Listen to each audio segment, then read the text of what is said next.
안녕하세요. 오늘 저희와 함께 좀 깊이 살펴볼 자료는요. 유튜브 광주청사교회 채널에 올라온 백윤영 목사님의 설교입니다. 너와 네 온 집은 방주로 들어가라. 이 제목의 설교 녹취록인데요. 네. 그 유명한 창세기 6장, 7장, 노아의 방주 이야기죠. 맞습니다. 그 이야기를 중심으로 풀어가는 설교예요. 네, 특히 설교에서는 하나님께서 노아에게 하신 명령, 그중에서도 너와 네 온 집은 방주로 들어가라 이 구절에 좀 더 집중해서 그 의미를 파고드는 것 같아요. 그렇죠. 단순히 방주를 만들어라 여기서 끝나는 게 아니라 그 안에 들어가라는 명령까지. 이 순종의 전 과정, 이걸 되게 강조하더라고요. 맞습니다. 그래서 저희가 오늘 이걸 좀 깊이 보면서 이 설교가 어떤 통찰을 주는지 같이 파헤쳐 보려고 합니다. 예를 들면 노아의 순종이 그냥 순종이 아니라 완전한 순종이라고 하는데 그게 뭘까? 또 구원이 왜 노아 개인만이 아니라 가족, 공동체 단위로 이야기되는 걸까? 그리고 신앙에는 때가 있다는 그 긴급성 문제도 나오죠. 네, 맞아요. 긴급성. 그리고 더 나아가서 오늘날 우리 교회 공동체의 역할은 또 뭘까? 이런 것들을 좀 중점적으로 살펴보겠습니다. 자, 그럼 한번 시작해 볼까요? 네, 좋습니다. 설교 시작은 창세기 6장이죠. 하나님이 노아에게 방주를 지으라고 명령하시고 노아는 말씀대로 다 만들잖아요. 네, 그렇죠. 시키신 대로 다 했죠. 그런데 7장에 가면 또 다른 명령이 나와요. 바로 너와 네 온 집은 방주로 들어가라.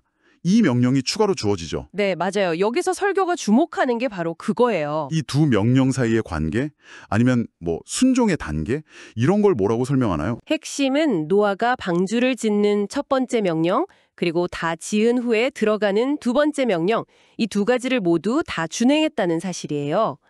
설교에서는 이걸 온전한 순종이라고 표현하면서 아주 강조합니다. 온전한 순종이요? 네, 시작부터 끝까지, 그리고 명령하신 내용 전체를 다 따르는 순종이요. 그러면서 오늘날 우리 신앙생활에서 좀 놓치기 쉬운 모습들을 짚어주더라고요. 예를 들면 어떤 거죠? 뭐랄까, 하나님의 명령 중에 일부만 내가 하고 싶은 것만 골라서 한다거나 아니면 처음에는 막 열정적으로 시작했다가 좀 어려움이 닥치면 그냥 중간에 포기해버리는 경우. 아, 그런 경우 많죠. 심지어는 방주, 그러니까 구원의 도구를 다 만들어 놓고도 정작 그 안으로 들어가지 못하는 그런 안타까운 모습도 있다고 지적해요. 방주를 만들어 놓고 안 들어간다. 네. 또는 뭐 가족 중에 대표로 한 사람만 들어가면 되지 않나. 이렇게 생각하는 경우도 언급하면서 이 온전한 순종이라는 게 얼마나 어렵고 또 중요한지를 같이 이야기하는 거죠. 아, 그렇군요. 단순히 순종을 시작하는 걸 넘어서서 그 명령의 의미를 끝까지 이해하고 마지막 행동까지 다 해야 한다. 그리고 혼자가 아니라 함께. 이게 진짜 순종이다. 이런 말씀이네요. 바로 그거죠. 여기서 너와 내 온 집이라는 표현이 그래서 더 중요하게 다뤄지는 것 같아요. 노아 한 사람이 아니라 가족 전체, 그러니까 일종의 공동체를 향한 명령이었다는 점을 강조하는데요. 이게 구약 성경 전체의 맥락에서 보면 어떤 의미가 있을까요? 설교에서는 이걸 두 가지 중요한 관점에서 설명을 해줍니다. 첫째는요, 구약에서 하나님의 구원 이야기는 거의 항상 공동체적인 성격을 띈다는 거예요. 개인을 넘어서는 거죠. 공동체적 성격이요? 네, 가장 대표적인 예가 바로 출애굽 사건이죠. 모세라는 뛰어난 지도자가 있었지만 구원은 모세 혼자 탈출한 게 아니잖아요. 이스라엘 민족 전체가 애굽을 나오는 거대한 그림이었죠. 아, 맞아요. 민족 단위였죠. 그리고 하나님께서 시내산에서 언약을 맺으실 때도 그 대상은 이스라엘 백성 전체였고요. 개인하고만 맺으신 게 아니죠. 또 광야 시대의 성막이나 제사 제도 같은 것도 보면 물론 개인의 죄 문제도 다르지만 근본적으로는 이스라엘이라는 공동체 전체의 거룩함을 지키고 하나님과의 관계를 이어가기 위한 장치였다는 겁니다. 아, 그렇군요. 개인의 믿음이나 구원도 당연히 중요한데 그게 항상 우리 함께라는 공동체적인 틀 안에서 이해되었다는 거네요. 맞습니다. 요즘은 워낙 개인주의가 강한 시대인데 이 설교는 좀 다른 관점을 보여주는 거네요. 바로 그 점을 지적하는 거죠. 설교는 이 구약의 공동체적인 구원 개념을 오늘날 교회에 그대로 가져와서 적용합니다.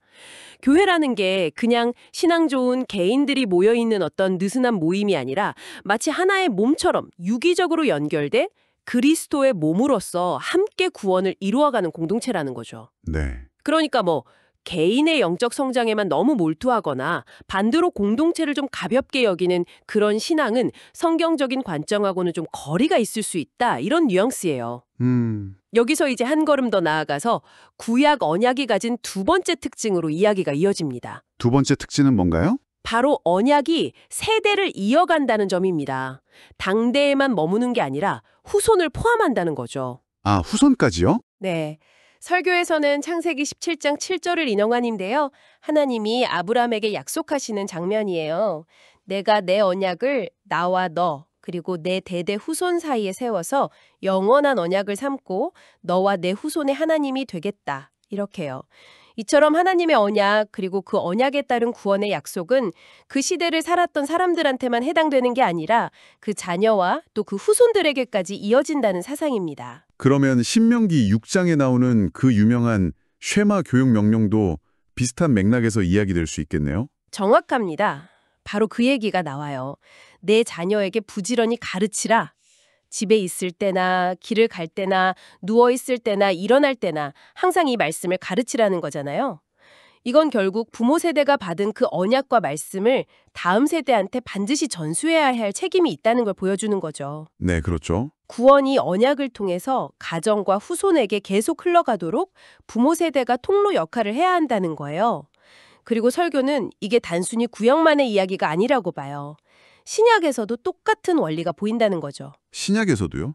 어떤 예가 있죠? 예를 들어 사도행전 16장 31절 빌립보 감옥의 간수에게 바울과 실라가 한 말이죠. 주 예수를 믿으라. 그리하면 너와 내 집이 구원을 받으리라. 여기서도 너와 내 집이 함께 나오잖아요. 아, 그러네요. 내 집이 있네요. 또 온 가족이 함께 하나님을 경외했던 고넬료의 이야기도 사도행전 10장에 나오고요. 이런 걸 통해서 신약에서도 구원이 가정 단위로 확정되는 모습을 보여준다고 설명합니다. 상당히 흥미로운 지점입니다. 구원이 개인의 결단을 넘어서 가정으로 또 세대로 이어진다는 관점. 이게 오늘날 우리에게 시사하는 바가 참 클 것 같은데요. 그런데 설교자는 이 부분이 지금 우리 현대 교회나 가정에서는 잘 안 되고 있다 이렇게 진단하는 것 같더라고요. 네, 맞아요. 굉장히 안타까워합니다. 교회에서의 신앙생활하고 또 가정에서의 실제 삶이 좀 분리되어 있다. 그래서 부모의 신앙이 자녀에게 자연스럽게 흘러가지 못하는 일종의 단절 현상이 나타나고 있다고 지적해요. 단절이요? 네. 그래서 과거 이스라엘 백성들이 가정에서부터 정말 철저하게 말씀을 가르쳤던 그 쉐마 교육의 정신이 오늘날 다시 회복되어야 한다고 아주 강력하게 촉구합니다. 가정이 신앙 전수의 가장 중요한 현장이라는 점을 다시 한번 강조하는 거군요. 그렇죠. 가장 1차적이고 중요한 곳이라는 거죠. 자, 그럼 이제 이야기의 초점을 방주 자체로 좀 옮겨볼까요? 설교에서 또 하나 중요하게 다루는 장면이 있던데요. 바로 방주의 문이 닫히는 순간입니다. 창세기 7장 16절을 보면 모든 생물이 방주로 다 들어간 다음에 여호와께서 그를 들여보내고 문을 닫으시니라 이렇게 기록되어 있잖아요. 네, 그렇죠. 하나님께서 직접 문을 닫으셨다. 이 사실에서 설교는 어떤 의미를 찾아내고 있나요? 이 장면에서 설교자는 구원에 관한 두 가지 핵심 진리를 동시에 발견합니다. 바로 확실성과 시급성이에요. 확실성과 시급성. 네, 먼저 확실성.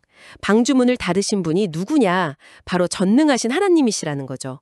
이건 그 문 안에 안전이 완벽하게 보장된다는 걸 의미해요. 어떤 외부의 공격에도 또 내부에서 마음대로 나갈 수도 없게 완전히 봉인되었다는 뜻이죠. 아, 하나님이 닫으셨으니까 절대 안전하다. 그렇죠. 그래서 방주 안에 들어간 노아와 그의 가족은 하나님의 절대적인 보호 아래 놓이게 된 겁니다. 이게 오늘날 우리 신앙인들에게는 나의 구원이 흔들리지 않는 반석 위에 서 있다는 확신을 주는 근거가 된다고 설명해요. 구원의 은혜를 받았다면 그걸 스스로 의심하거나 불안해할 필요가 없다는 그런 메시지죠. 하나님께서 보증하시는 안전함. 그게 구원의 확실성이군요. 그럼 시급성은 어떤 면에서 강조되는 건가요? 문을 닫으신 분이 하나님이시기 때문에 안전하지만 바로 그 이유 때문에 한 번 닫힌 문은 인간의 힘으로는 다시 열 수가 없다는 점.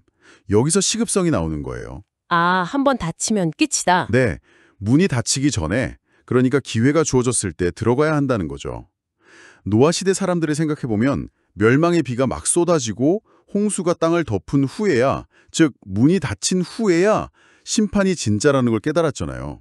근데 그때는 이미 늦었죠. 그렇죠. 이미 늦었죠. 설교는 마태복음 24장에서 예수님이 경고하신 말씀, 노아의 때와 같이 인자의 임함도 그러하리라. 이 말씀을 인용하면서 이 시급성을 바로 우리 현 시대에 적용합니다.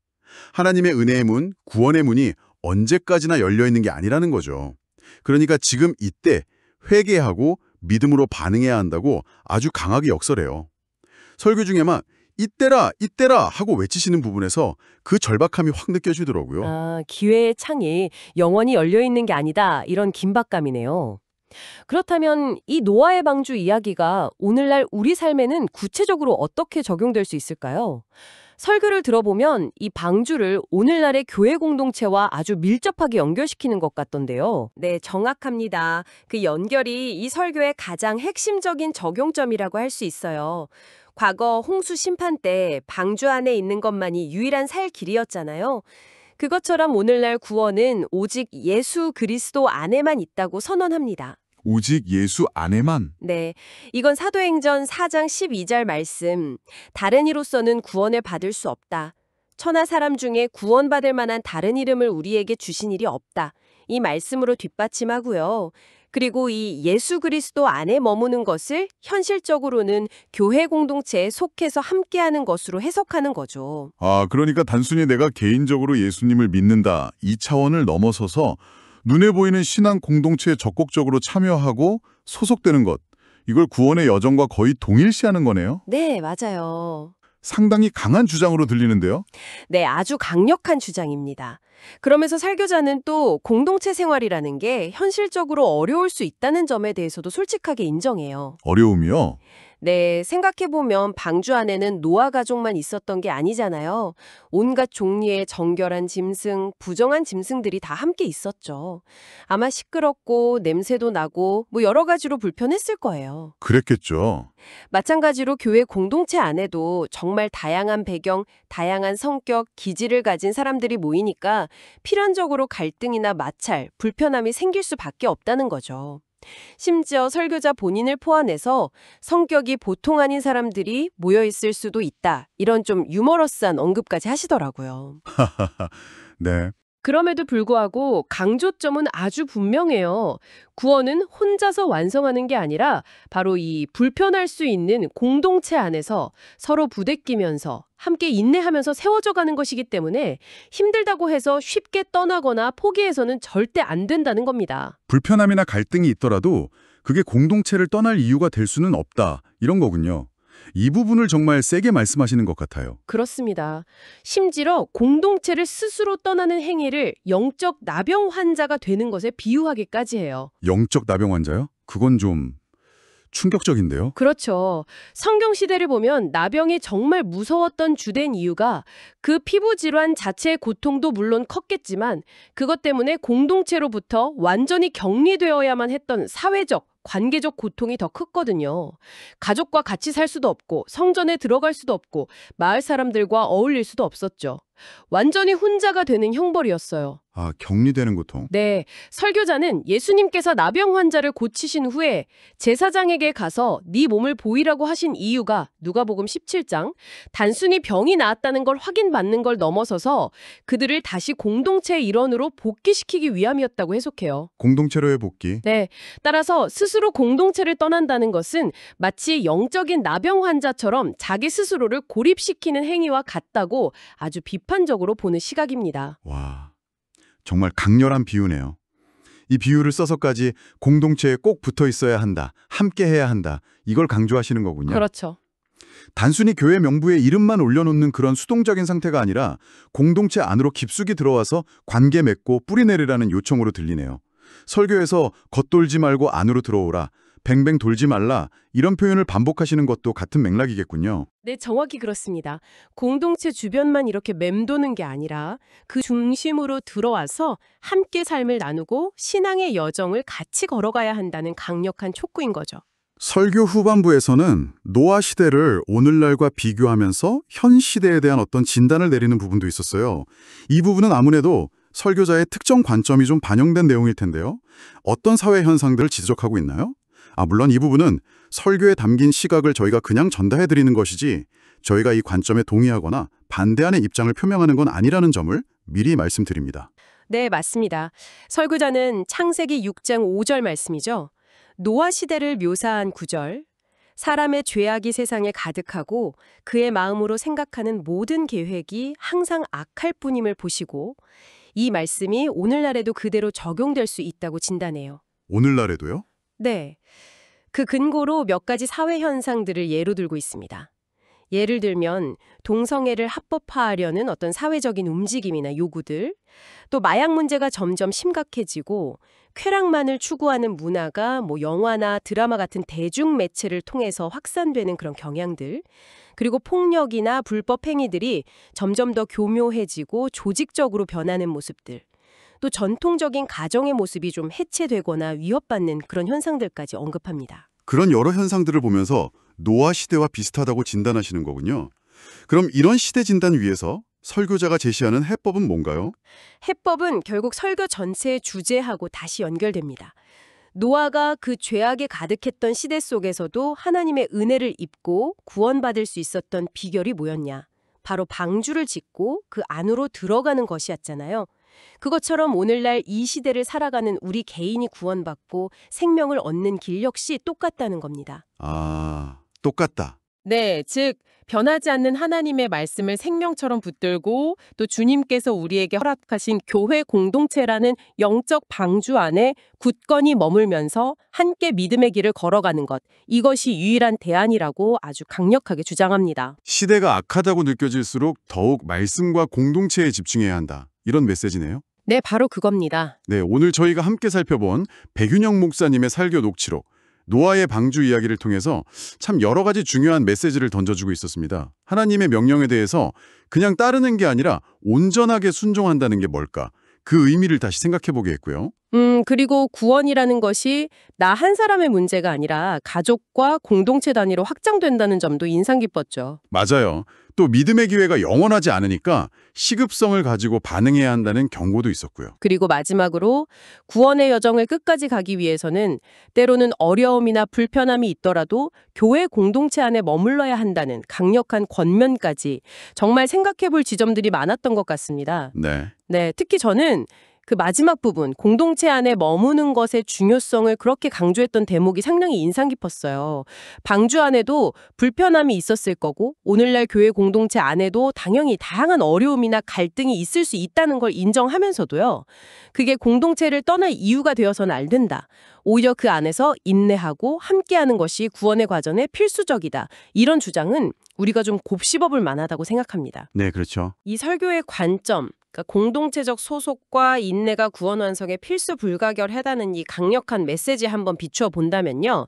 어쩌면 지금 이걸 듣고 계신 여러분 각자가 속해 있는 다양한 공동체들이 있을 겁니다. 그게 신앙 공동체일 수도 있고 직장이나 가정 아니면 다른 어떤 모임일 수도 있겠죠. 그 안에서 겪게 되는 어떤 관계의 어려움이나 의견의 충돌, 불편함 같은 것들을 어떤 시각으로 바라보고 또 대처해야 할까? 여기에 대해서 좀 새로운 질문을 던져볼 수 있을 것 같아요. 네. 공동체 안에서 겪는 갈등이나 어려움은 그냥 피해야만 하는 대상일까요? 아니면 이 설교의 주장처럼 어쩌면 우리가 그 안에서 머물면서 실험하고 인내해야 할 우리 성장의 과정일까요? 이 질문을 한번 스스로에게 던져보시는 건 어떨까 그런 생각을 해봤습니다.